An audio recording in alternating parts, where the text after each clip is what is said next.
দেখা হয় নাই চক্ষু মেলিয়া, ঘর হতে দুই পা ফেলিয়া। আপনি আসলে সবার সাথে একটা সম্পর্ক তৈরি করতে চান, কাউকে বুঝতে দিতে চান না। যেটা আমি কাউকে বুঝতে দিতে চাই না, সেটা আপনি মাত্র কয়েক ঘন্টা পরিচয় বুঝে গেলেন। সত্যি করে বলুন তো আপনি কে? I am nobody. খুব ইচ্ছা ছিল আপনাকে ফুল দিয়ে বিদায় বলবো। যখন তখন গাছ কাটা, গাছ কাটার বিরুদ্ধে। কি শুরু করছো? আমরা বাজারে সবাই মিলে সিদ্ধান্ত নিছি এই গাছটা কাটার দরকার। কি কও তোমরা? খালি বাজার কমিটি না, পুরো গ্রাম মিলে যদি সিদ্ধান্ত নাও যে গাছ কাটবা, সেটা আমি হতে দেবো না। ওম জাহিদ, এই গাছ আমরা কালকে কাটবো, পারলে তুই পারলে দিস। চলো। ঠিক আছে, আমিও দেখবো কেমনে এই গাছ কাটো। পুলিশ লয়ে আসুন। এখন যদি আপনি আমার সাথে গিয়ে তাদেরকে না আটকান, তাহলে দুই শাখার বাঁচাতে পারুন না। আপনি আমার সাথে চলেন তো, আমার সাথে গিয়ে তাদেরকে ধরে নিয়ে আসবেন। দেখুন, বাজারে থাকা কোনো গাছ যদি বাজার কমিটি কেটে ফেলতে চায়, তাহলে তো সেখানে আমরা বাধা দিতে পারবো না। আপনি বিষয়টা একটু বোঝার চেষ্টা করুন। কেন যাইতে চাইতেছেন না, সেটা আমি বুঝে গেছি। এই নেন, রাখেন, এখন চলেন। এইটা কি? ঘুষ। এই আপনি থামেন তো, কিসব উল্টাপাল্টা বলছেন? এই অফিসে কেউ ঘুষ খায় না। আচ্ছা আপনি চলুন, আমি দেখছি আমি আপনার জন্য কি করতে পারি। এই দুজোড়া পকেটে রাখেন, রাখেন। মতিন শেখ, মতিন শেখ, এই বাইরে আসো, দেখো কারা নিয়ে আসছি। আসসালামু আলাইকুম ম্যাডাম। হাত করে পড়েন ম্যাডাম, এক্ষুনি হাত করে পড়ান। ওই আমার এই শাখারে মারতে চাইছিল, ওরা 14 শিখের ভিতরে পড়েন। এটা কোনো কথা ম্যাডাম? আপনি একজন সরকারি কর্মকর্তা ভাইয়া, কোন রকম যাচাই বাছাই না করে এতদিন তো চলে আসলেন। আমি সবকিছু দেখে যাচাই বাছাই করে এলাকার মানুষজনের সাথে কথা বলেই এখানে এসেছি। গাছটা না কাটার বিনিময়ে আমি পরিবেশ মন্ত্রণালয়ের সাথে কথা বলে আপনাদের এমন কিছু ব্যবস্থা করে দিতে পারি যাতে করে বাজারের সবারই কোনো উপকার হয়। কাল অফিসে এসে আপনার সিদ্ধান্তটা জানিয়ে যাবেন, ঠিক আছে? জি ঠিক আছে। ম্যাডাম, আমাদের গ্রামটা কেমন লাগলো? অনেক সুন্দর না? অনেক সুন্দর।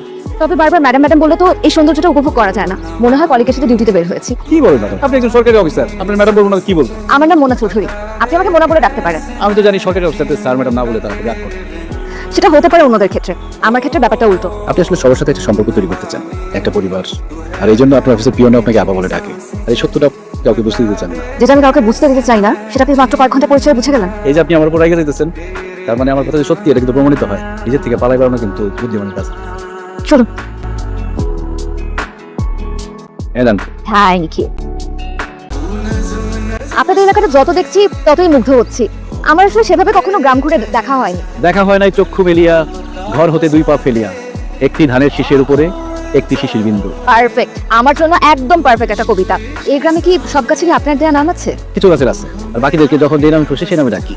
নামই বাকি যায় আসে, ভিতরে ভালোবাসা থাকাটা জরুরি। জীবনের সবকিছুকে কি এত সহজ হিসেবে ফেলা যায়? যায়। জীবনটা আপনি সহজ রাখবেন নাকি জটিল রাখবেন, সেটা নির্ভর করে আপনি খেলাটা কিভাবে খেলতে চান তার উপর। সত্যি করে বলুন তো আপনি কে? I am nobody. ও বাবা, লাগতেছে, চলো চলো চলো। আমার না বলে দুজোড়া নিয়ে গেছিলি কেন? মা ভুলে গেছে, এখন আমি কাঁচা। এখন বল, যার জন্য দুজোড়া নিয়ে গেছিলি সে দেখতে কেমন? দেখতে সুন্দর আছে, মনটাও সুন্দর। আপা, কালকে ওই লোকটা আবার আসছে। কে? জাহিদ সাহেব? কি বলেন আপা, সাহেব এটা পাগল। শোয়েব। সরি আপা। ওনাকে আসতে বলো। কি ব্যাপার, আজকে আবার কার নামে নালিশ করতে এসেছেন? নালিশ না, প্রস্তাব নিয়ে আসছি। কি প্রস্তাব আপনার? বিবাহের প্রস্তাব। বাহ, আমার মারে আপনার কথা বলছি, সে রাজি আছে। এক্সকিউজ মি, সে রাজি আছে মানে? কিসে রাজি আছে? আপনার সাথে আমার বিবাহে মায়ের কোনো আপত্তি নেই, আমারও নেই। আপনি কিসব উল্টাপাল্টা কথা বলছেন? আমি হিসাব মিলে ফেলাইছি, আপনার বিয়ে করলে আমার গাছদের কেউ কিছু বলতে পারবে না। এই জন্য আপনার সাথে আমার দেখা হয়েছে। আপনার সাথে আমি শুধুমাত্র একটা দিন ঘুরেছি বলে আপনি মনে করেন এটা প্রেম? যান, বের হয়ে যান, কিন্তু আপনি আর কখনো আমার অফিসে আসবেন না। এখন তো দেখছি আপনার মাথায় সামান্য গন্ডগোল না, আপনার পুরো মাথায় নষ্ট। Just get lost. পারলেন না, অতীত আর বর্তমানের মধ্যে কোনটা জরুরি সেটা বাছাই করতে পারলেন না। কি রে বাবা, তুই এখনো ঘুমাস নাই? ঘুমাচ্ছেন না? কি হয়েছে শোনা, এত অস্থির কেন? আজকে মোনার অফিসে গিয়া তার বিয়ের প্রস্তাব দিছি, সে অনেক রাগ করছে, আমার অফিস থেকে বাইর করে দিচ্ছে। তো আসলে বুদ্ধি শুদ্ধি কম। আমার বৌমা হলো একটা সরকারি অফিসার, তুই যদি তারে অফিসে গিয়ে বিয়ার প্রস্তাব দেস তাহলে কি মানা যায়? মা, শোন রে বাবা, মেয়ে মানুষ হলে প্রজাপতির মতো, তারে আদর দিয়া সম্মান দিয়া রাখতে হয়। প্রজাপতির শরীর যেমন নরম হয়, শক্ত করে ধরতে গেলে আর বাঁচান যায় না, মেয়ে মানুষের মনও তেমন। তারে কিছু বলতে গেলে একটু ভাবনা চিন্তা করে বলতে হয়, তা নাহলে তারা মনে খুব কষ্ট পায় রে বাপ। তাহলে এখন আমি কি করবো মা? তোর প্রথম কাজ হলো আমার বৌমার কাছ থেকে মাপ চাইবি। এখন তুই কেমনে মাপ নিবি সেটা বুদ্ধি বিবেচনা করে বাইর কর। আপনি আপনি আমার বাসা ছিলেন কিভাবে, আর আপনি আমার বাসা আসছেন কেন? আপনার কাছে ক্ষমা চাইতে আসছি। ও, আমার মা বলছে আমার প্রথম কাজ আর বৌমার কাছে ক্ষমা চাওয়া। আপনারা মা ছিলেন? মুরব্বী মানুষ তো, আদর করে বৌমা বলে ফেলছে। আপনার অফিসে গিয়ে ওইভাবে আপনার ওই কথাটা বলা উচিত হয়নি, আমি লজ্জিত। এখন আপনি যদি আমার ক্ষমা না করেন আমার মায়ের মনে কষ্ট লাগবে। ঠিক আছে, এত করে বলতে হবে না। আসলে আমিও সেদিন একটু বেশিই বলে ফেলেছি। মাথায় সিট থাকা একজনের এত কথা ধরলে তো চলে না। তাইলে আরি ভাঙে। কি আরই ভাঙলাম? বসুন, আমার বাসায় প্রথমবারের মতন এসেছেন আপনি, আপনাকে এক কাপ চা বানিয়ে খাওয়াই। সরি, আমি কিন্তু রং চা বানিয়ে।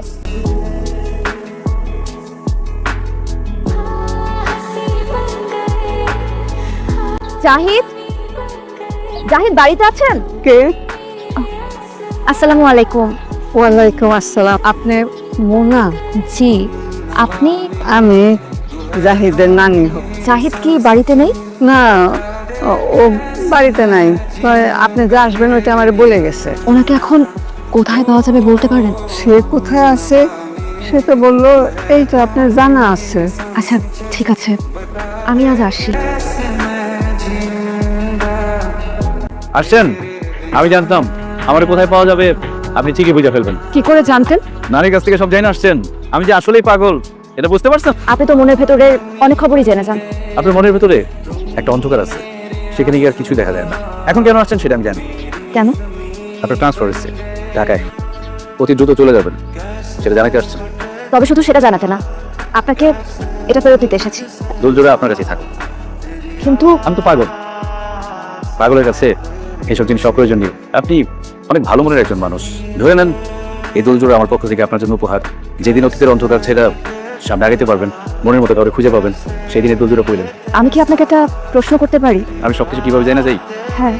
কাজ ছেড়ে জানায় আমার কানে কানে এসে সব বোঝা যায়। আপনি ভালো থাকবেন জাহিদ, আমি আসি। খুব ইচ্ছা ছিল আপনার ফুল দিয়ে বিদায় বলবো, এটা কানগুলা বলে ভালোই তো।